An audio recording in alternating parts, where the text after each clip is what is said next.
Hey, hello, leaders. This is Paul Grau Jr., and welcome back to Run to Your Leadership Challenges. Hey, today I'm going to take a little bit of different turn here with the show, but I want to talk about a holiday that showed up on my calendar tomorrow, which it said Day of the Dead. And I didn't know what that was. So I did some digging, I did some research, and I found out. And I think it's important for leaders to know this because it shows that you care about diversity. It shows that you care about different cultures. And it shows that you care about your people in general. Because if you go out of your way and you find out about different celebrations that different cultures have, and you actually know what they mean, man, that goes a long ways. So today I did some research because I didn't know what it was, but it's Day of the Dead, or in Spanish or Mexican, I think you pronounce it La Dia de los Muertos. And I don't know if I got that right or not. My Spanish slash Mexican accent is not good, I know. But anyway, so it's La Dia de los Muertos and Day of the Dead. And it's celebrated every year. And it's actually a 2-day holiday, it says. It starts on November 1st and it goes through November 2nd. And depending on where you look, I guess, but when I started looking at pictures, the one thing that came to my mind was the movie Coco. Because in the movie Coco, it's a Disney movie.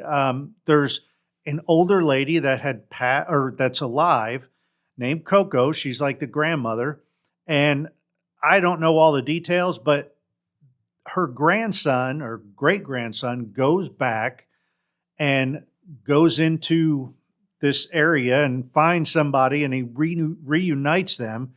And it was pretty cool. But the one thing that really stood out was the face painting, because it shows all these people with their face painted like skulls, like skeletons. And so I did some more digging, and it says that it's a 2-day holiday that reunites the living and the dead. Families create ofrendas, or offerings, to honor their departed family members that have passed.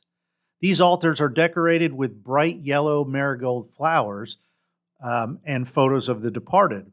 And the marigold flowers, I read somewhere else that that's supposed to be like a welcoming gateway or something for the spirits to come back. And like I said, you may not believe in this, or you may, but the important thing is educate yourself, because some of your people may celebrate this, and it's important to know. So let's see. And they said, and the favorite foods and drinks of the one being honored. So, hey, whenever you talk about food and drinks, I'm there, right? Because I like to eat. They serve up the deceased's favorite foods. Now, there are some specific foods and drinks that are just brought out on Day of the Dead, or during the Day of the Dead holiday. I'll get to them in just a minute, but it says these offerings are believed to encourage visits from the land of the dead, as the departed souls near their prayers, smell their foods, and join in the celebration. It says it's a rare holiday for celebrating death in life. It is unlike any holiday where mourning is exchanged for celebration. Day of the Dead is a holiday to remember loved ones by sharing a meal with them as one would when they were alive.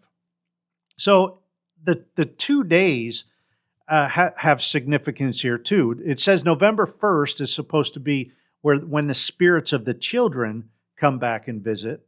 And then November 2nd is when the spirits of adults come back and visit. So, it's just pretty cool. I learned a lot by just researching. One thing that is known for the Day of the Dead is skulls, or calaveras. And it's pretty cool, and I mentioned the marigolds, but it says marigolds are believed to be a pathway that guide the spirits to the ofrendos, or offerings. The flowers' vibrant colors and scent attract the departed souls as they return to feast on their favorite foods.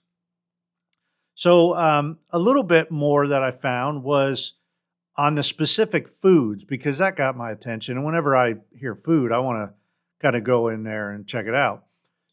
So, the food here, Mexico knows food.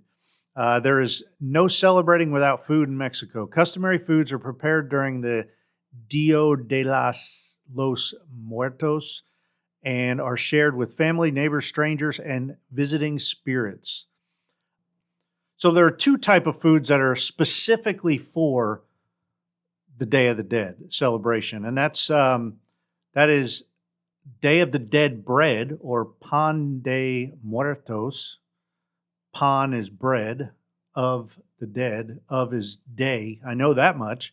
Muertos is dead.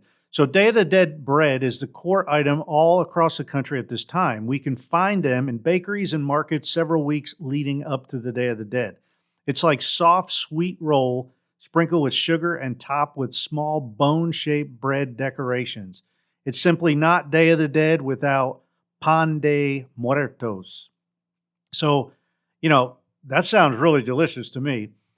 And there's also sugar skulls is also unique just for Day of the Dead. And it says, as the name implies, these are skull-shaped hard sugar ornaments. They are generally not intended to be eaten, but rather placed as an ofrenda or an offering for the deceased loved ones.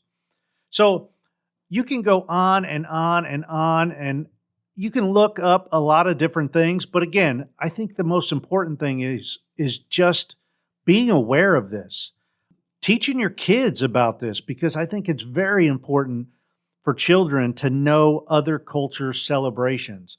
And I'm not saying you have to celebrate, but just knowing them goes a long way to building those relationships as a leader. So that's it for today. I'm going to end it right there, and come on back tomorrow and we'll get back on track with something a little bit different, but hope to see you then. Until tomorrow, run to your challenges. We'll see you.